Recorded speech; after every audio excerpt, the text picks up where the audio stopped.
नमस्कार दोस्तों, आप सबों को मैं अपने YouTube channel Gurukul GS point में स्वागत करता हूं। आज आप सबों के बीच जो कि स्टूडेंट सबके विशेष आग्रह पर, क्योंकि आप सबों को ओनली फॉर करंट अफेयर्स का ही वीडियो आप सबों के बीच डेली मिलता था, लेकिन अब आप सबों को अब फिजिक्स का भी वीडियो मिलेगा। आज आप सबों के बीच में फिजिक्स का सिलेबस लेकर के आया हूँ कि क्या सब पढ़ना है इस फिजिक्स में, जो कि आज सिलेबस से वीडियो ही सिर्फ होगा और नेक्स्ट डे से आप सबों को सिलेबस के अकॉर्डिंग आप सबों को पढ़ाया जाएगा। तो फिजिक्स का चैप्टर स्टार्ट करने से पहले हम सब इसके सिलेबस के बारे में जान लेते हैं। किस किस चैप्टर से क्वेश्चन कॉम्पिटिटिव एग्ज़ाम में पूछे जाते हैं, उस सभी चैप्टर को यहाँ पर ऐड किया गया है। तो मुख्य रूप से हमको इसमें 10 चैप्टर को ऐड किया है, तो हमको 10 चैप्टर नहीं पढ़ना है। यहाँ 10 चैप्टर ही ऐड किया गया है, लेकिन इस 10 चैप्टर में भी और चैप्टर सब है। तो सबसे पहला देखते हैं, फिजिक्स का पहला चैप्टर जो है यूनिट एंड डायमेंशन होगा। यूनिट एंड डायमेंशन जिसको हम लोग इकाई एवं विमाएँ कहते हैं। तो यूनिट एंड डायमेंशन हिंदी क्या होता है? इकाई एवं विमाएँ। दूसरा है मैकेनिक्स, तो इसका क्या हो जाएगा? हिंदी होता है यांत्रिकी। यानी दूसरा चैप्टर क्या हो जाएगा? यांत्रिकी, इसको हम लोग पढ़ेंगे। तीसरा चैप्टर है ग्रेविटेशन। तीसरा चैप्टर कौन सा है? तो ग्रेविटेशन है, जिसको हिंदी होता है गुरुत्वाकर्षण। तीसरा चैप्टर गुरुत्वाकर्षण के बारे में हम सब पढ़ेंगे। कौन पृथ्वी पर जो है कौन सा बल लगता है, या अनेक सब बल के बारे में हम लोग गुरुत्वाकर्षण के चैप्टर में भी पढ़ेंगे। नेक्स्ट है वेव्स, यानी तरंग सब के बारे में हम लोग पढ़ेंगे। तरंग कितने प्रकार के होते हैं, कौन कौन तरंग का क्या यूज होता है, उस सबों के बारे में हम लोग वेव्स के चैप्टर में यानी डिटेल्स में चर्चा करेंगे। नेक्स्ट है फ्लूइड्स, यानी द्रव के बारे में पढ़ेंगे। उसके बाद है हीट मतलब होता है उष्मा, यानी उष्मा के बारे में पढ़ेंगे हीट चैप्टर में। और विभिन्न प्रकार की उष्मा होती है, तो सभी प्रकार की उष्मा के बारे में हम लोग हीट चैप्टर में ही पढ़ेंगे। नेक्स्ट है ऑप्टिक्स, प्रकाशिकी, और इसी को हम लोग प्रकाश चैप्टर बोलते हैं। तो ऑप्टिक्स प्रकाशिकी हो गया।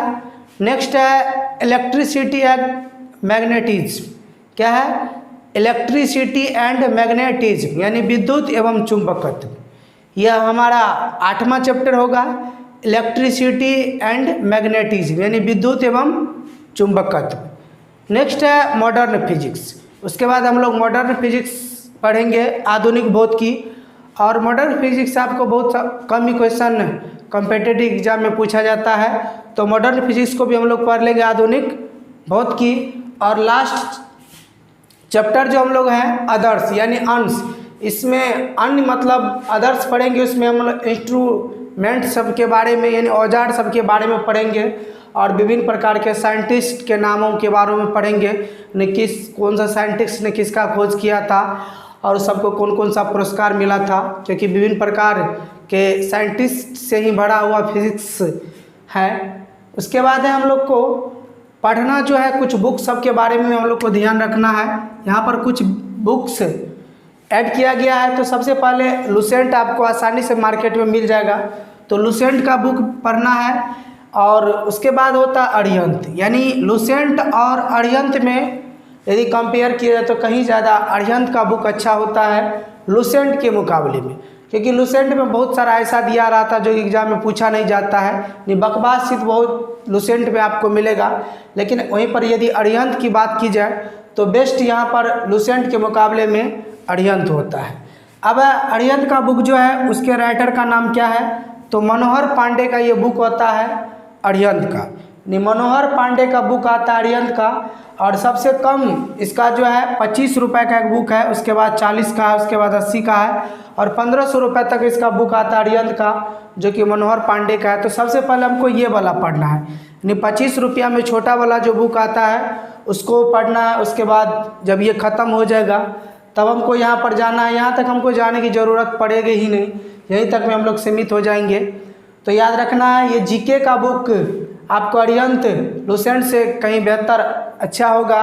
अब है ओनली फॉर जो साइंस पढ़ना चाहेंगे, यानी जो स्टूडेंट चाहते नहीं हमको सिर्फ ओनली साइंस का बुक चाहिए, तो ओनली फॉर साइंस के लिए आप कॉस्मोस पब्लिकेशन का बुक आता है जो कि एनसीईआरटी बेस है, और इसके राइटर कौन है? महेश कुमार वर्णमाल। ये बुक ऐसा है कि एनसीईआरटी बेस पर ही लिखा गया है, जो कि कॉस्मोस पब्लिकेशंस का ये बुक है, और इसके राइटर कौन है? महेश कुमार वर्णमाल है। अब आप सबों को हम जो पहला चैप्टर पढ़ाएंगे, तो पहला चैप्टर आपको मैकेनिस्ट होगा, जो कि यांत्रिकी होगा। यानी पहला चैप्टर आपको यूनिट एंड डायमेंशन है, लेकिन हम ये आपको सबसे लास्ट में पढ़ाएंगे। यूनिट एंड डायमेंशन को सबसे लास्ट में पढ़ाएंगे, और पहले पढ़ाएंगे आपको यांत्रिकी, यानी यांत्रिकी के बारे में, और यांत्रिकी से लेकर जितना भी ये सीरियली है, सीरियली आप सबको पढ़ाते जाएंगे। और ये यूनिट एंड डायमेंशन का जो चैप्टर होगा ये सबसे लास्ट में आप सबको पढ़ाया जाएगा, क्योंकि यूनिट एंड डायमेंशन में क्या होता है, वहाँ पर हम सबको बीमा के सब के बारे में पढ़ाना है और मात्रक सब के बारे में पढ़ना है। तो इस सब में जितना भी आएगा तो सब में आपको बीमा मात्रक होता है, तो सब चैप्टर पढ़ने के बाद जो है ना यूनिट एंड डायमेंशन को हम सब पढ़ लेंगे। तो मुझे उम्मीद है कि आप सबों को ये सिलेबस जो फिजिक्स का दिया गया आप सबों को समझाने का पूरी तरीके से मैंने प्रयास किया है। और अब हम सब जो है अगले क्लास में मिलेंगे, जो कि पहले चैप्टर के साथ, जो कि पहला चैप्टर हम स्टार्ट करेंगे यांत्रिकी से लिए। तब तक आप लोग इस सिलेबस को अपने कॉपी में ऐड कर लीजिएगा, कॉपी मेंटेन कर लीजिएगा। तो नेक्स्ट क्लास में मिलेंगे यांत्रिकी चैप्टर के साथ। धन्यवाद।